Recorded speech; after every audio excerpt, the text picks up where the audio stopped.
எல்லா புகழும் இறைவனுக்கு. லோகேஷ் கனகராஜுடைய டைரக்ஷனில் சமீபத்தில் ரிலீஸ் ஆன படம் கூலி. இந்த படம் வந்து பார்த்திங்கன்னா கிட்டத்தட்ட 500 கோடி ரூபாய்க்கு மேலே வேர்ல்டு வைடு அந்த படம் கலெக்ட் பண்ணியிருக்குது.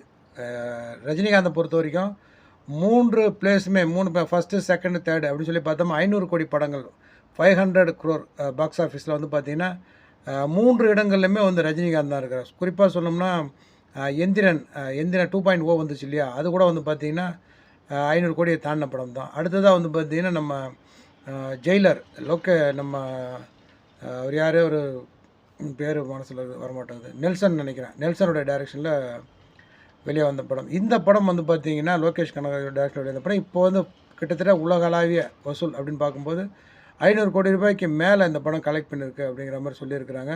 ஸோ சன் பிக்சர்ஸ்க்கும் வந்து பார்த்திங்கன்னா இதுக்கு முன்னே ரஜினிகாந்த் ஒரு பெரிய டிஜிட் கொடுத்த படம் ஜெயிலர், அது கூட அவங்க கையில் தான் இருக்குது. அதே மாதிரி இந்த படமும் கூட வந்து பார்த்திங்கன்னா கூலி படமும் வந்து அவங்கக்கிட்ட தான் இருக்குது. ஸோ மிகப்பெரிய வசூல் அப்படின்னு சொல்லி பார்க்கும்போது ரஜினிகாந்துடைய 3 படங்களுமே சன் பிக்சர்ஸ் தயாரித்த படம் தான். ஸோ இந்த படம் வந்துட்டு பார்த்திங்கன்னா கூலி படத்தோடைய நம்ம லியோ படத்தோடைய கம்பேர் பண்ணி பேசுகிறாங்க. கூலி எடுத்ததும் லோகேஷ் கனகராஜ் தான், லியோ படத்தை எடுத்ததும் லோகேஷ் கனகராஜ் தான்.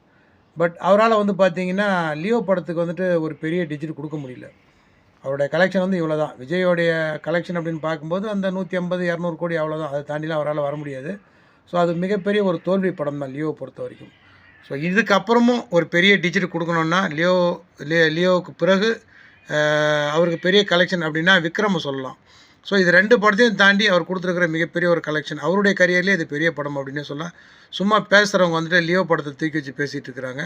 ஸோ அப்படி பார்க்கும்போதும் அந்த படம் வந்து பார்த்திங்கன்னா ரஜினிகாந்தோடைய வேறு எந்த படத்தையுமே அந்த படம் முந்தலை அப்படின்னு தான் சொல்லலாம். அவங்க சொல்கிறபடி 400 கோடி 500 கோடி சொன்னாலுமே ரஜினிகாந்தோடைய இதுக்கு எந்த படத்தையும் அவங்க மிந்த போகிறது கிடையாது.